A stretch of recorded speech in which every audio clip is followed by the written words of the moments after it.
और ये good news है। अरे बाबा, फील तो करना ही था ना। अब मुझे देखकर कोई नजरअंदाज थोड़ी कर सकता है। लेकिन जो उन्होंने अम्मी जी से कहा ना, मुझे उस बात की वजाहत चाहिए, बस चाहिए। यार वो डर गए होंगे, शरीफ लड़के ना अक्सर डर जाते हैं। हो सकता है आंटी ने उनकी आंखों में तुम्हारे लिए कुछ देख लिया हो, इसीलिए सवाल कर लिया हो, और उन्हें कोई बहाना मिला नहीं तो उन्होंने झूठ बोल दिया। डरते वरते वो किसी से भी नहीं है, बल्कि घर वाले खुद उनके गुस्से से डरते हैं। बात सुनो, लड़के जितने भी हीरो बन जाएं, लेकिन जब बात मोहब्बत की आती है ना, तो सबसे पहले उनकी अम्मा अब्बा के सामने जुबान बंद हो जाती है। कुछ और कह देते, कुछ भी कह देते। मैं कोई यतीम मिस्कीन हूँ कि लोग मुझ पे जुल्म करते हैं और वो मुझे बचाने के लिए मुझे अपने साथ रखते हैं। यार बात डर की नहीं होती, बात होती है लिहाज की।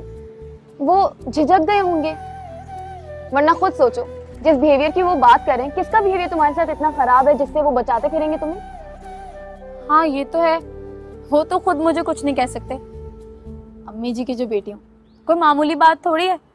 तो फिर क्या प्रॉब्लम है?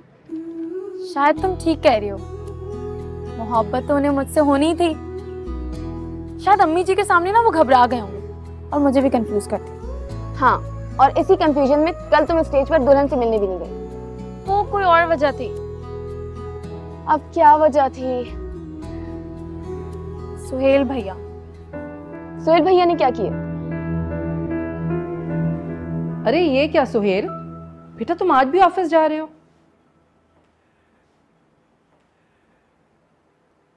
एक्चुअली हमें बाजार जाना है। बाजार? नई नवेली दुल्हन को लेकर लोग हनीमून पर जाते हैं, ना कि बाजार। इन्हीं के लिए लेंसेज लेने जाना है। हाजरा, तुम्हारी आईसाइट वीक है क्या? नहीं मम्मी जी, आईसाइट तो बिल्कुल ठीक है। मॉम, आपकी बहू को कलर्ड लेंसेज चाहिए। अरे हाँ, बारात वाले दिन तुम्हारी आंखें माशाल्लाह बहुत प्यारी लग रही थी। वो लेंस कहाँ गए?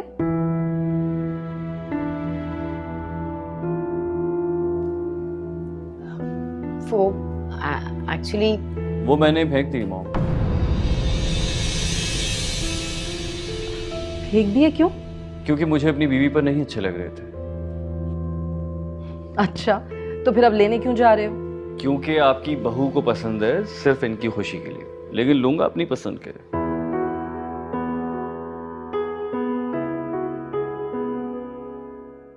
अरे राइट, तुम क्यों वहां खड़े हो? अंदर आ जाओ।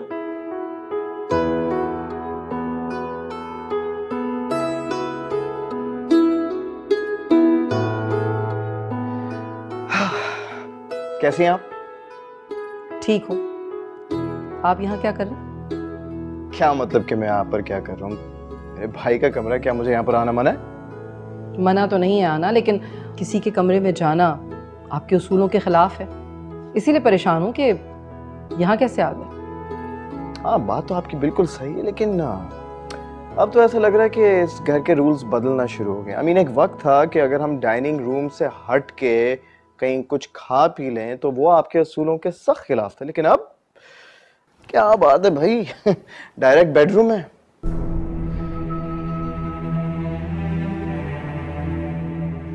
तुम्हारी भाभी को भी यहाँ आए एक ही दिन हुआ है। तो आप ही उन्हीं की आदतें बिगाड़ी है ना, जरा उनको भी कान से पकड़ के लेकर जाएं डाइनिंग टेबल तक, जैसे हमें बचपन में लेके जाया करती थी। डोंट वरी, मॉम अपनी बहू के साथ ऐसा नहीं करेगी। ओह आई एम सॉरी सोहेल भाई, you know what, you should be worried. पता है, इनकी आदत है, पहले ये आदतें बिगाड़ती हैं, ठीक है, फिर उन्हीं बुरी आदतों पर सजा देती हैं। अभी जितने लाड उठाने आपको आप उठा लीजिए, लेकिन मैं आपको बता रहा हूँ, आई एम वार्निंग यू कि इनके साइड इफेक्ट्स के लिए तैयार रहिएगा। मैंने कहा ना कि ये नई नवेली दुल्हन है अभी। हाँ, तो ये कोई 7-8 साल की बच्ची तो नहीं है ना। कम ऑन सोहेल भाई, आपको याद है ना बचपन में अगर हम बेड पर बैठकर कुछ खा पी लेते थे तो मॉम हमारे कान कैसे मोड़ती थी? ऐसे करती थी जैसे तोड़ देंगी। हाँ वाकई। वैसे राइट, तुम्हें ये सब कुछ अब भी याद है? तुम तो बहुत छोटे से थे यार। हाँ, मैं तो कुछ भी नहीं भूलता सोहेल भाई, खास तौर पर मॉम की तरबियत, वो तो मैं भूल ही नहीं सकता। तभी तो मैं कहता हूँ कि मैं भूखा मर जाऊंगा लेकिन बेडरूम में कभी कुछ नहीं खाऊंगा। मम्मी जी, अगर आप अपने बच्चों की तबीयत पे इतनी स्ट्रिक्ट हैं तो मैं यहाँ नाश्ता नहीं करूंगी, हम सब बाहर चलते हैं। अरे नहीं नहीं, तुम बैठो, ये बातें तुम्हारे लिए थोड़ी हैं। क्यों मम्मी जी, क्या मैं आपकी बेटी नहीं हूँ जो आपके रूल्स मुझ पे अप्लाई नहीं होंगे? हम सब नीचे चल के नाश्ता करेंगे, चले। बिल्कुल भाई, चले रूल सबके लिए।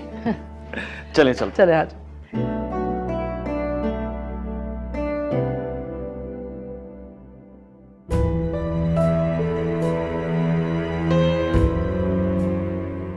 वैसे मापारा कहाँ है? उससे कहना कि ये सारा नाश्ता नीचे डाइनिंग टेबल पर लगा दे, हम नाश्ता वहीं करेंगे।